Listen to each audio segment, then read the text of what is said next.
Alright, so once again, I thought I'd shoot another quick video.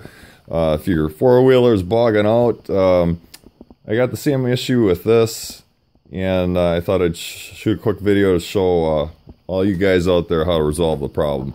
So, if you're getting on the throttle and kind of bogs down, then gets up and moves, it could be actually multiple issues. I mean, you could have issues with your piston, carburetor might need to get rebuilt. Sometimes you get a rat's nest in the air box that'll choke things off. But so I've gone through this four-wheeler and I've kind of eliminated some of the issues. Already rebuilt the top end, so I know it's not the piston. And I put a rebuild kit in the carb. Threw it back together, fired her up, and turned out I kind of had the same issue. I'd hit the throttle, it would just like go blah, you know, and then all of a sudden she'd kick in and go, or sometimes it would just puke out and die. So two things I want to look for, because I know the top end's done.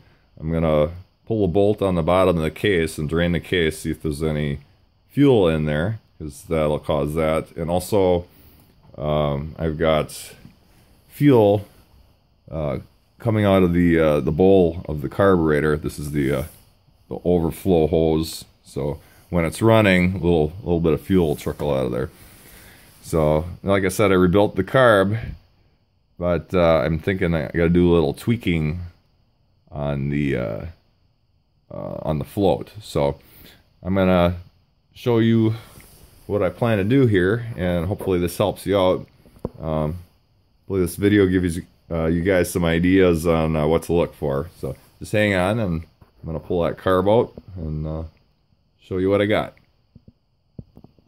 Alright, I'm back. Took the carburetor apart. Just took the 4 screws off the bottom of the float bowl.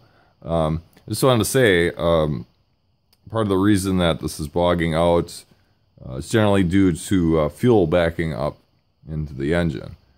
So what I've got going on is, even though I rebuilt the carburetor, if you look at the height of this, it's a little high, and I had set it that way because I knew I was having issues with the bowl overflowing, so I wanted to make sure the needle and seat shut decent. So what I'm going to do is that little tang in there that holds the needle in place, and either I'm going to just adjust that a little bit, bend it down a little bit, and try to get that to seat, or I'm going to try to adjust these a little bit.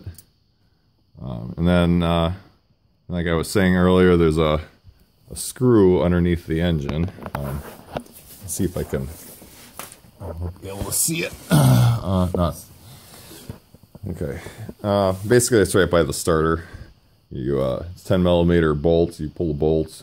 You can drain any fuel that backed up into the case. Drain it out, and just adjust the carb. Okay, so there's some wear on these two little things that ride on the float, and they're curved up, so I'm going to just kind of try to straighten them a little bit. Give each one a little bend. Like that. And then see how it's sitting. And then I'm going to bend this tab down a little bit. It's kind of going to raise everything up, and hopefully it'll shut the needle and seat different. Or correct, I should say. Grab a screwdriver and then push on this little tang here. Bump it in a little bit. I'm just going to check my height to see how that looks. And that should hopefully solve my problem.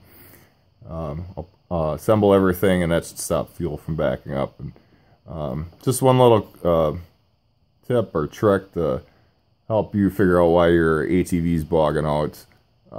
This is probably gas backing up. Try tweaking this. You know, if you haven't rebuilt your carb, rebuild the carb first.